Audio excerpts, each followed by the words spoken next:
Suñu Presse à la présentation, Mam Anta Diamé. Bonjour, les quotidiens reçus ce mercredi abordent divers sujets se rapportant à la santé, la gouvernance, la protection de l'environnement et la politique en santé. Walf Quotidien aborde la question du prix des médicaments et affiche à la une sa fleur bon une hausse, s'achemine-t-on vers une hausse des prix des médicaments au Sénégal.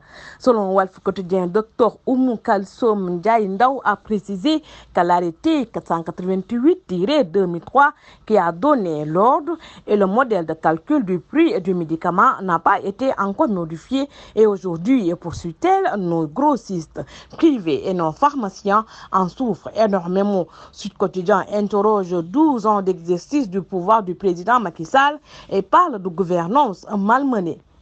Après environ 12 ans d'exercice du pouvoir, le bilan de l'actuel chef de l'État Macky Sall dans le domaine de la gouvernance politique et démocratique se distingue de loin par rapport à celui de ses trois prédécesseurs, Senghor, Diouf et Wade, par des entorses à la loi, le non-respect des décisions de justice défavorables au pouvoir, ses multiples réalisations dans le domaine des infrastructures routières, maritimes, aériennes, sanitaires, scolaires.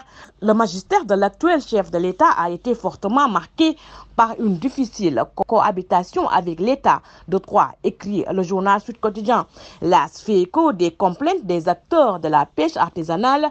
La journée mondiale de la pêche était célébrée ce mardi au marché aux poissons de Pékin, une occasion saisie par le président de la coalition des acteurs de la pêche du Sénégal pour battre le rappel des troupes. Le président Alou Cham en a également profité non seulement pour démontrer sa force, mais aussi de faire un vibrant plaidoyer en faveur du secteur de la pêche, non sans aborder la question de l'immigration clandestine qui, selon lui, est due à la raréfaction des ressources halieutiques, rapporte le journal. Le journal Vox Populi aborde le même sujet et met à sa une les imams de Djokoul mènent l'intifada contre l'immigration irrégulière. Le journal Busby s'intéresse à la survie de la réserve naturelle urbaine de la Grande Niaï à Dakar. Sans risque de se tromper, il faut représenter pour Dakar ce que la lagune ébriée représente pour Abidjan, capitale économique ivoirienne, en cause avec ses 650 hectares et lacs chez champs maraîchers. La réserve naturelle urbaine de la Grande Niaï est dépendance à fière allure. Elle est comme une bouffée d'oxygène qui se détache de la pollution dakaroise et d'ailleurs le site naturel reste le poumon vert de la capitale sénégalaise, du moins avec le parc de Hann. Mais pour combien de temps encore, s'intéresse la publication qui note que le site est en proie aux dépôts sauvages, aux pollutions et la pression foncière. Le quotidien Enquête s'intéresse à la reconfiguration de la vie politique marquée par le règne des fonctionnaires, naguère apanage des enseignants, avocats. La politique est tombée sous la coupe des commis de l'État, note la publication. Ils sont administrateurs civils, inspecteurs des impôts et des domaines et enseignants entre autres professions. Jamais de la vie politique sénégalaise n'a semblé si dominée par un personnel issu de la fonction publique.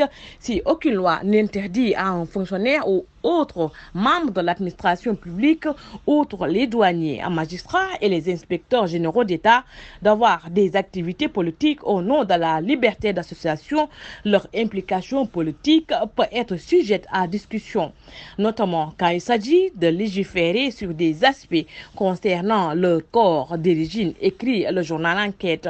À propos de l'engagement politique, l'Observateur et le journal LAS abordent les non-dits de la grande offensive des inspecteurs et domaines. C'est un souffle nouveau dans l'espace politique sénégalais, une nouvelle tendance qui prend de l'ampleur avec la désignation de Bassirou Diomaye Faye comme candidat du parti dissous ex-Pastef à la présidentielle de février 2024. La liste des inspecteurs des impôts et domaines qui aspirent à accéder à la magistrature suprême s'allonge. Ils sont nombreux aussi bien du côté du pouvoir que de l'opposition à investir le champ politique ces dernières années. Auparavant, le leadership politique était incarné par le corps des administrateurs civils, souligne le journal L'Observateur. Sport, football, éliminatoire mondial 2026, Togo contre le Sénégal, 0 partout, les Lions évitent le pire, titre le journal Stade. Aliou Cissé, le sélectionneur des Lions, déclare qu'Edouard Mendy nous a maintenus en vie. Bonne lecture et bonne journée. Suñu Presse vous a été offert par l'Agence sénégalaise de la reforestation et de la Grande Muraille Verte.